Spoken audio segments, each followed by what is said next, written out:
Assalamualaikum warahmatullahi wabarakatuh. Hai guys, apa kabar? Sebentar lagi sambut bulan Ramadan. Kita bakal ziarah ke salah satu makom, di mana makom tersebut terdapat di Kelenteng. Tapi di dalam video kali ini gue nggak akan banyak ngomong, nanti nggak akan nongolin muka gue, tapi gue akan sedikit review sejarah itu tempat seperti apa, seperti semacam kayak video kolosal kayak gitu. Kira-kira gimana keseruan gue di sana dan juga bagaimana kondisi makom ulama yang di sana, dan kira-kira siapa sih ulama yang gue pengen ziarahin, kok bisa di Kelenteng. Nah, tunggu gue, saksiin gue, jangan kemana-mana ya, stay tune and enjoy.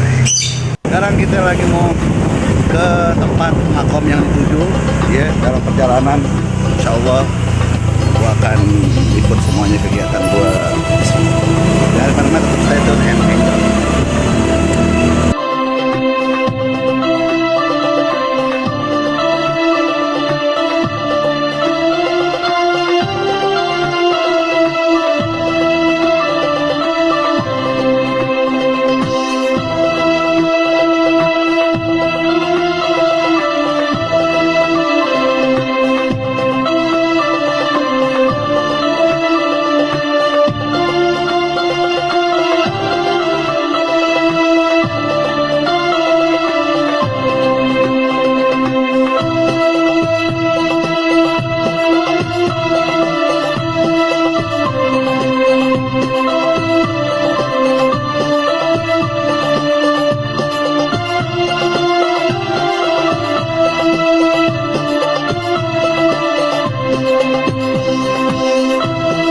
Makam ulama penyebar Islam di tengah Kelenteng.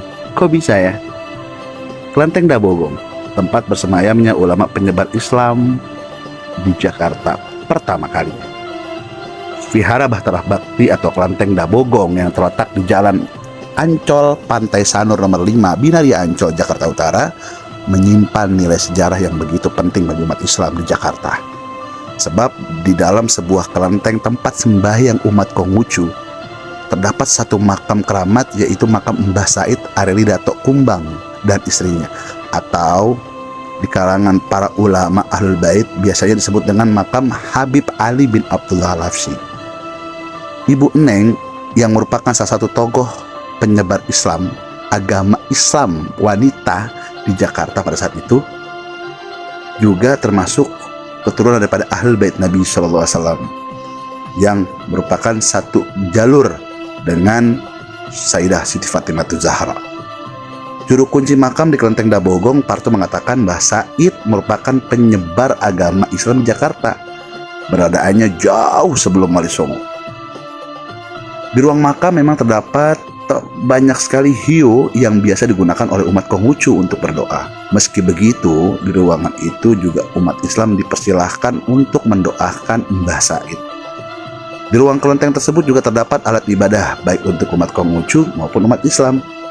Lalu Parto menambahkan tentang sosok Mbah Said yang beliau ketahui. Menurutnya Mbah Said adalah ulama sebelum Wali Songo hadir. Meski begitu, banyak juga yang berasumsi bahwa Mbah Said ini satu zaman dengan Wali Songo. Wallahu a'lam. Namun Parto juga tidak tahu pasti kapan Mbah Said lahir dan dibesarkan. Menurutnya Mbah Said dibesarkan bukan di Jakarta, atau mungkin dilahirkannya pun bukan di Batavia. Berdasarkan cerita pendahulunya, Pak Parto menambahkan makam Mbah Said ditemukan oleh pemilik tanah di lokasi tersebut. Seiring berjalannya waktu, pemilik tanah juga merawat makam tersebut, namun ia tidak tahu pasti kapan waktunya. Lantas hubungan Mbah Said dan Konghucu kenapa bisa begitu erat? Pak Parto menambahkan hubungan Mbah Said dengan umat Konghucu pada saat itu berasal dari menantu Mbah Said, yaitu Sampo Sue Sue, yang merupakan muslim asal Tiongkok yang bekerja sebagai juru masak Laksamana Cheng Ho. Lalu ia menikah dengan anaknya Mbah Said, yaitu Siti Wati. Cerita berbeda juga dituturkan oleh Humas Kelenteng Dabogong atau Vihara Bahtera Bakti Aprianto. Menurutnya Mbah Said pernah bekerja sebagai juru ketik di Kerajaan Pajajaran dahulu. Meski begitu, Aprianto tak menampik bahwa Mbah Said adalah seorang ulama pada masa lalunya. Hal itu bisa dilihat dari beberapa santri yang sering berziarah ke makam Mbah Said. Namun menurutnya Mbah Said mungkin hidup sekitar tahun 1300 Masehi atau menjelang akhir 1300-an. Vihara ini pun dibangun 1420-an.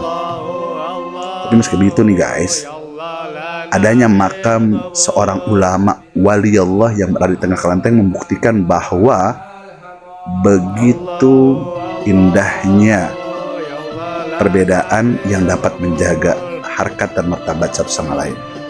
Di luar dari cerita benar atau tidaknya dari asumsi-asumsi mereka, kita harus meyakini bahwa Allah Subhanahu wa Ta'ala telah memberikan hikmah di setiap apa yang telah digariskan dan ditentukan oleh Allah Subhanahu wa Ta'ala.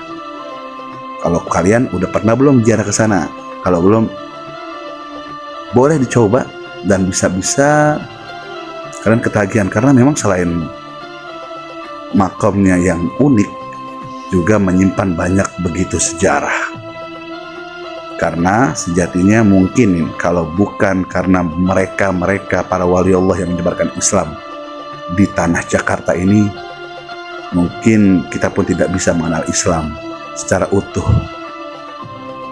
Bersyukur kepada Allah Subhanahu wa Ta'ala, karena Allah Subhanahu wa Ta'ala telah menunjukkan daripada kebesarannya, kerahmatannya, kebaikannya untuk kita, sehingga kita dapat memberikan daripada satu pandangan yang khusus pada agama yang telah Allah janjikan untuk kita yang beriman. Wallahu a'lam bishawab. Sampai ketemu di vlog gue selanjutnya. Assalamualaikum warahmatullahi taala wabarakatuh.